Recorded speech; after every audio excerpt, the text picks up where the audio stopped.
one of the questions that people ask me, knowing that I made this change in my life, I left a good job to do what I'm doing now, speaking, writing, doing seminars, coaching, doing all this stuff that I really, really love to do.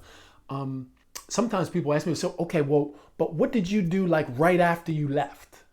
Because they're really curious. It's like, how did you make this happen? Because a lot of times people, when they think that they would like to move on and move on to the next phase of their lives, they don't have the courage to do that because they're not sure exactly how to do it. So that's why a lot of times people ask me this question. So there are three things basically that I did. Now, first of all, I put together a plan and a detailed plan for what I was going to do right after I left. I had a good idea that I was going to be a consultant, that I was going to utilize what I knew, my knowledge that I got from this great school called business. And I knew that I was going to use that because there were certain aspects of it that really, really interested me. For example, I was a manager, senior manager. And one of the things that I loved was not just managing people, but helping them to grow and helping them to bring out their fullest potential. That's what I really loved. And it's all about how you look at stuff, right? And I also believe that was probably one of the reasons why I kept getting promoted. I was promoted like 5 or 6 times in 12 years, And I don't say that to boast. I just say that because I know, and because I received this confirmation that was one of the reasons why. It wasn't for my technical skills, It was because I was able to do something that the company needed done, which was to develop talent. And that's what I really, really love to do. And I'm really passionate about that. And so that was the first thing, So that's not included in the three things that I'm going to talk about now. And then the other thing that I did, immediately before leaving was to create a budget, because one of the goals that I had set for myself was, I said, I want to take a year off. So, I'd like this famous sabbatical leave, right? And now you might be thinking, yeah, but I can't do that because I don't have that much money. Just listen to the process though, because it's really about the process that I went through. So I created this process, I created this plan, and the plan consists of 5 steps. And these 5 steps basically had to do with, knowing yourself better, because a lot of times people do what my mom used to say sometimes. She said, don't go off half cocked, And sometimes that's what people do. They go off half-cocked and they just rush into something before they really understand who that person is who's going to have to implement this change. And that person is you. And in this particular case, it was me. So I really had to take some time to understand myself better, went through a process to do that. Then the next step in the phase was about broadening my horizons, because another reason why sometimes people don't or aren't able to see a lot of possibilities that there are to do the things that they want to do is because they're conditioned to think in a certain way based on where they grew up, based on how much money they have, based on the kind of job that they've always done, what they know how to do, the people that they're surrounded with, and sometimes that can be very limiting. And so, one of the things that makes me think is if we just think that, as I speak, there are, we're going on 8 billion people in this world. And I just have to believe that there's someone out there who has a similar goal to a goal like I have, and who's been able to accomplish that goal and had less resources than I did, has less intelligence than I had, less people, less stimulus, less stimulating environment around them than I have. And they did it. And so why can't I do it? You see what I'm saying? Anyway, so it's about really expanding your horizons and helping people to understand, or helping myself in this particular case to understand that there's a lot more ways to do stuff than just, what you're conditioned to see. The third step is defining what my success was going to look like. So I had to define in the smallest detail what my success was going to look like, what I wanted my life to look like going forward. And then the fourth step is, once you have that clarity, you need to put together a step-by-step plan to make it happen. And then the fifth thing is, the best plans in the world will be no good unless you're motivated and disciplined to stay on track.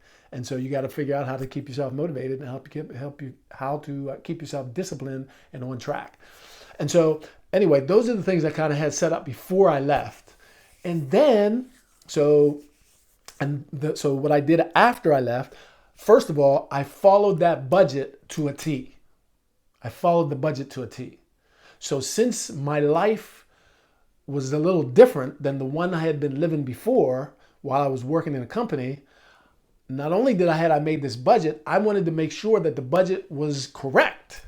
So for like 3 months, and this sounds like a very tedious thing to do, and it was, I assure you, but I kept all my receipts for every single thing that I did because I had a budget. So I had, some things, some money set aside. I said, I can't touch. I had my responsibilities. I had to take care of the family and all that stuff. But I said, I need to make sure that if I really want to spend a year, doing some things, and I'll tell you what those things were, then I need to make sure that I stay on this budget. And so I kept my receipts and planned everything for 3 months. And I logged everything. And then, once you do that, you get into a situation where, you have a good feeling. I'll give you an example. For example, I had already budgeted. I said, well, I'm going to go out to dinner or go out with some friends no more than twice a week. Because I'm not a person who likes to go out a whole lot anyway. But that's what I put in my budget. And so, once you do that for a while, that if you go out 3 times this week, next week you can only go out once, because otherwise you're going to be off the budget. And so, you have to have that discipline. Anyway, so I stayed with the budget and I made sure I followed it. And I actually, because of that, I was able to stretch that year out a little bit longer because I was really, really conscientious about sticking to the budget. Another thing that I did that I had planned for, and I planned for this for a couple years before I actually left, and that was because it was something that I always wanted to do, and it was to go to New York and study acting. I just wanted to do that. Because one of the things that I realized when I did that first phase of those 5 steps that I talked about before, that had to do with knowing yourself better. One of the things that I realized is that one of the aspects of my job as a manager that I liked the most was actually standing on stage in front of my people and motivating, inspiring them to take action to get the results that the company wanted to achieve. And I liked doing that in different ways. I liked acting out stuff and so I always wanted to study acting. So that's what I did. So I went to New York, studied acting, but I didn't want to just dabble because, when I was in the job, people said, well, you can take evening classes. Yeah, it's like, I don't want to just take evening classes. I want to go totally immerse myself in acting. So I want to do some films and stuff like that. So I did. Not only did I study, because you got to prepare just like anything else, but I also did some short films. A couple of them were on television, and did some commercials and some live events. And some corporate videos. That was another thing I did, some corporate videos for companies. Anyway, it was just a great experience. It was such a great experience. And, one of the things that I'm most happy about is I know that there's a lot of people who are working and they have dreams. They have things that they would like to do and things that they always would have loved to have done, but they never do them because they never decide to do it. And now, whatever happens in the rest of my life, no one will ever be able to take that experience away from me. You see what I mean? And that is so precious. I'm so happy that I did that. And I learned so much about myself.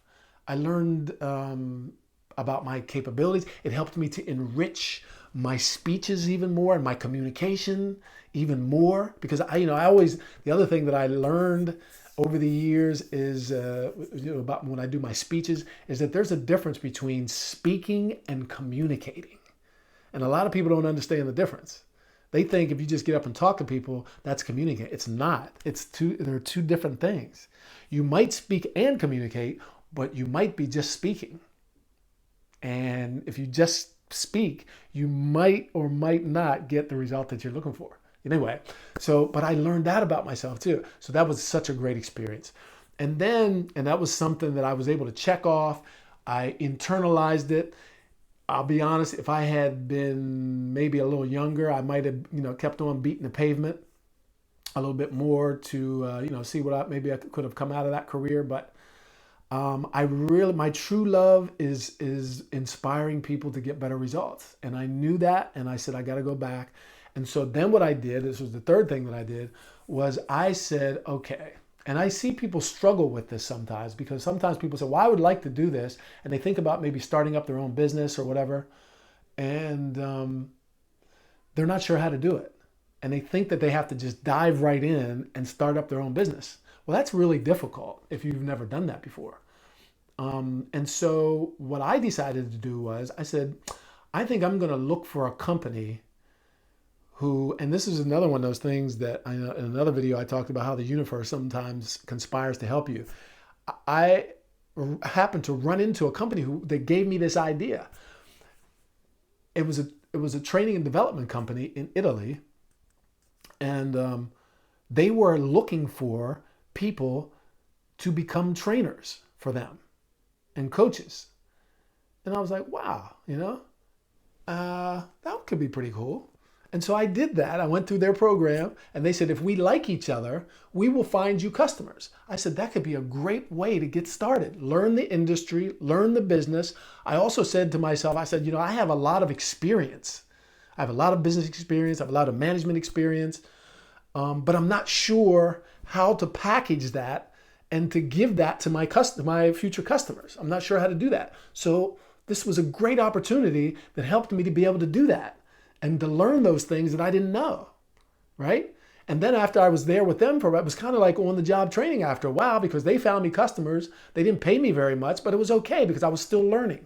And then when I wanted to get paid more, I developed my own programs. I developed a program, for example, called Strategic Leadership.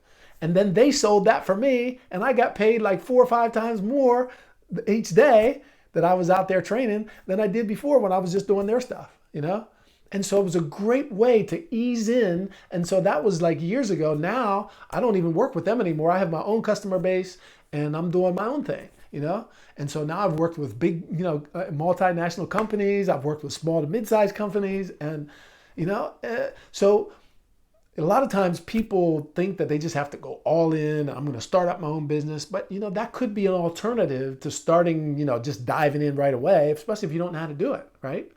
Anyway, so those are the 3 things that I did when I decided to leave. So, I made sure I followed my budget. First of all, I had a plan at the base. I followed my budget. I went to do something that I always wanted to do. And now, that's inside of me, and no one will ever be able to take that away from me. And so I don't know if you have anything like that you've been wanting to do over the years, but you've been putting it off and putting it off and putting it off.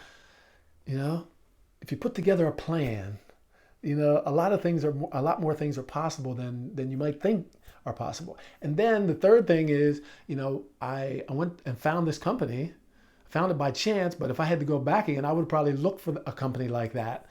And they kind of helped me to ease my way into the business that I was about to create. And so if you are kind of sitting on the fence and, you're trying to wonder, because I have something inside of me I'd like to do too, but I'm not sure how to do it. Or, if you have a plan, it's, you have a better opportunity, better possibility, better probability of actually achieving that. Versus not having a plan, and if you have one, great. If you don't have one and you would like to know more about what I do and how I did what I did, come see me. Either click here on the link here below this video if you're watching the video. If you're listening to me, then click on the link in the description, and I will be more than happy to help you out to get you on your path to doing what it is you really and honestly want to do. So stay tuned to me now, because I have a lot more things to say.